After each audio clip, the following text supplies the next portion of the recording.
जी अस्सलाम वालेकुम। आपको पता है कि हम नमाज़ पे कितनी माशाल्लाह जितनी हम हदीसें पढ़ें या जितनी हम बात करें वो तो कभी भी पूरी नहीं हो सकती ना। हम हमेशा थोड़ा सा नमाज के बारे में पढ़ें और थोड़ी थोड़ी हदीसें पढ़ते हैं। आज हम जो नमाज का क्या जो है अफजल टाइम क्या है, इसको भी पढ़ना बहुत ज़रूरी है कि हमें, क्योंकि हम देर भी कर देते हैं। बाज़ दफ़ा हम सोचते हैं चलें थोड़ी देर में पढ़ लेते हैं या हम 1 घंटे बाद पढ़ लेंगे या थोड़ा सा रेस्ट करके, तो इसके बारे में भी एक थोड़ी सी हदीसें हम पढ़ लेते हैं। नमाज की उम्दगी के लिए ये भी ज़रूरी है कि हत्तुल इम्कान नमाज अव्वल वक्त में पढ़ी जाए, यानी जैसे ही किसी नमाज का वक्त शुरू हो नमाज अदा कर ली जाए।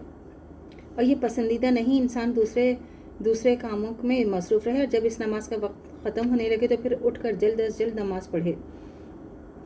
फजर, ज़ोहर, असर और मगरिब के लिए अफजल वक्त यही है कि नमाज अव्वल वक्त में पढ़ ली जाए। अलबत्ता इशा की नमाज के मामले में इस बात को पसंदीदा समझा गया है कि नमाज आखिरी वक्त में पढ़ी जाए। ताहम इस बात का ध्यान रखना चाहिए कि इतनी देर नहीं लगाई जाए कि इशा का वक्त ही गुजर जाए। इशा के वक्त के अंदर अंदर इशा की नमाज जितनी देर से पढ़ी जाएगी इतनी ही ज़्यादा अफजल वाली होगी।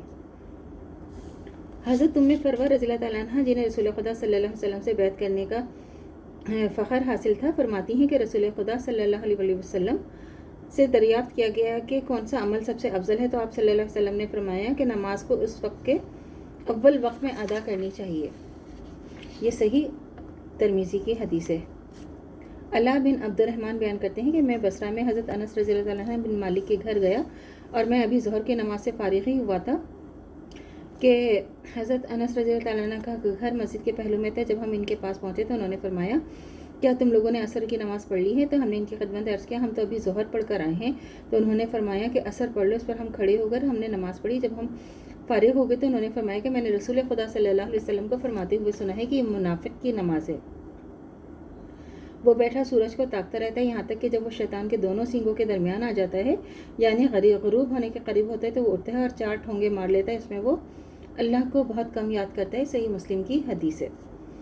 हज़रत अबू हुरैरा रज़ियल्लाहु तआला अन्हु बयान करते हैं कि रसूल खुदा सल्लल्लाहु अलैहि वसल्लम ने फरमाया कि अगर मुझे अपनी उम्मत की मशक्क़त का खौफ ना होता तो मैंने हुक्म देता कि वो इशा की नमाज में 1/3 रात या निस्फ़ रात तक ताख़िर करके पढ़ा करें। सही तिरमिज़ी की हदीस है। तो क्या मतलब है कि इशा की नमाज का देर से अदा करना बाइस फ़जीलत है। हज़ूर सल्लल्लाहु अलैहि वसल्लम का पसंद यही था कि नमाज जो है इशा की 1/3 रात या निस्फ़ रात तक ताख़िर करके पढ़ी जाए, मगर हज़ूर सल्लल्लाहु अलैहि वसल्लम ने इसका हुक्म इसलिए ना फरमाया कि ज़्यादातर जागने से लोगों पर मशक्क़त ना पड़े।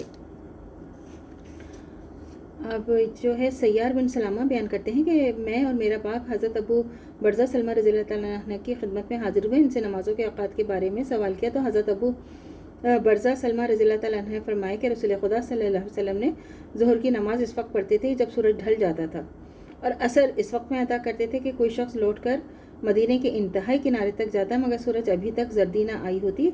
सैयार बिन सलामा कहते हैं कि मैं भूल गया हूँ कि मगरिब के वक्त के बारे में हज़रत अबू बरज़ा रज़ियल्लाहु तआला ने क्या फरमाया था। अलबत्ता इशा के बारे में उन्होंने ये फरमाया कि रसूल खुदा सल्लल्लाहु अलैहि वसल्लम इशा को ताही रात तक मौखर कर देने में पर्दाना करते थे और इस बात को पसंद ना करते थे कि नमाज इशा से पहले सोया जाए, ना इस बात को पसंद फरमाते थे कि नमाज इशा के बाद बातें की जाएँ। सुबह की नमाज आप सल्लल्लाहु अलैहि वसल्लम ऐसे वक्त में अदा करते थे कि आदमी नमाज से फारिग होकर अपने पास वाले को पहचानता था, और आप सल्लल्लाहु अलैहि वसल्लम दोनों रकातों में, या यूँ कहा कि दोनों में से एक रकात में 60 से लेकर 100 तक आयात पढ़ते थे। ये सही बुखारी की हदीस है। तो अल्लाह ताला से दुआ करनी चाहिए कि हमारा ईमान मरते दम तक कायम दायम रहे, खात्मा बिल खैर ईमान पर हो। इजाज़त दीजिए, अल्लाह हाफ़िज़। मेरे चैनल को लाइक कीजिए, शेयर कीजिए, सब्सक्राइब कीजिए। शुक्रिया।